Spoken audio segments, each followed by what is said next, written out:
A couple of months ago, I made a video discussing why Fergus is my personal favourite character of Thomas and Friends. At one point in the video, I stated that BoCo was killed in the landslide that occurred during the episode Heroes. That headcanon caught some people's attention, so I've decided to give it a video of its own. Before we start the analysis, however, I just want to announce a disclaimer. First of all, this is just my headcanon, not the show's actual canon. Please do not comment saying that I'm wrong and what really happened. Secondly, Fergus is a better foil to Bill and Ben than BoCo is, just saying. Now let's get analysing. In the Season 3 episode Heroes, Bill and Ben are working at the China clay pits when a landslide occurs. They scramble to get themselves and everyone else out of the area and thankfully succeed. However, not everyone escaped. I'm of the headcanon that BoCo never made it out of the landslide alive. After this episode, he is never seen again, with two exceptions.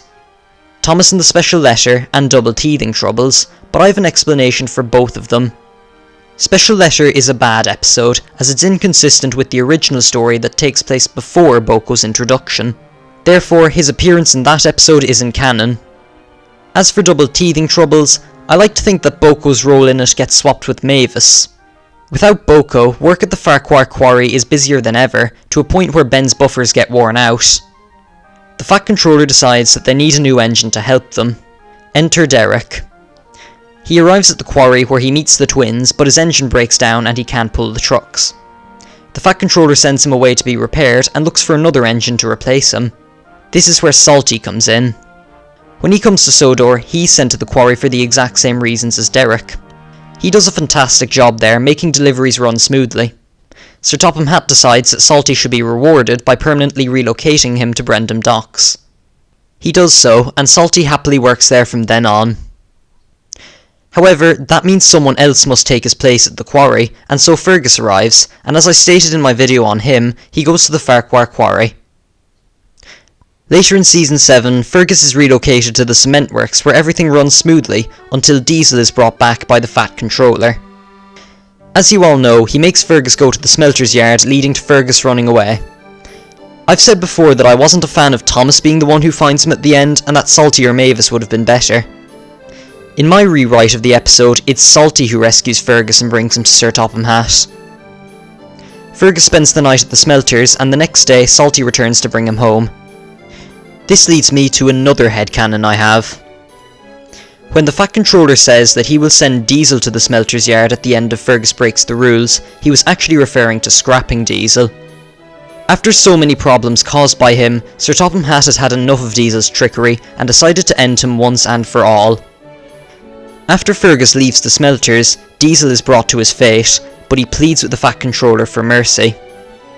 The Fat Controller is unsure of whether he should trust him or not, but then he remembers the quarry quandary, and makes a deal with Diesel that his life shall be spared if he promises to work there without causing any havoc. Diesel is eternally grateful, and so in Season 8's Thomas to the Rescue, he can be seen working at the Farquhar Quarry.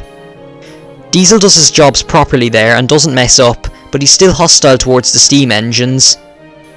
He takes his trauma from nearly being killed out on Thomas and Gordon in Season 8, making them feel uneasy about their mortality. I also like to think that he did this to Percy as well, which would explain his paranoia in Percy's big mistake. When the Fat Controller announces that an airport will be built on Sodor, Diesel volunteers to contribute as much work as possible in order to prove that he shouldn't be scrapped. However, the beef between the steam and diesel engines really annoys him, so when Thomas shows him up at the suspension bridge, he snaps. But when the engines fear that the airport will fail, he agrees to help out and forget their disputes, and all is well. Side note, I also like to think that Thomas and the new engine also takes place during Calling All Engines, which is why the Steamies and Diesels are so aggressive towards each other. I have a theory that the broken bridge in that episode was destroyed by the same storm that destroyed the suspension bridge. Neville was only staying on Sodor temporarily to run Thomas's branch line while Thomas worked on the airport and bridge maintenance. Anyway, back to the main headcanon. Diesel's attempt to please the Fat Controller results in him shunting more trucks than anyone else, but also makes his engine wear out. When Emily finds out about this, she gets him a new engine, upon realising how useful Diesel can be. And that is my analysis of the Sodor timeline after BoCo's death in the clay pits. You might have noticed that I didn't focus on BoCo as much as I did on the other characters, but that's because I think BoCo's boring and not my favourite character. However, I think it's interesting to see how many plots can tie in with one another all because of one landslide.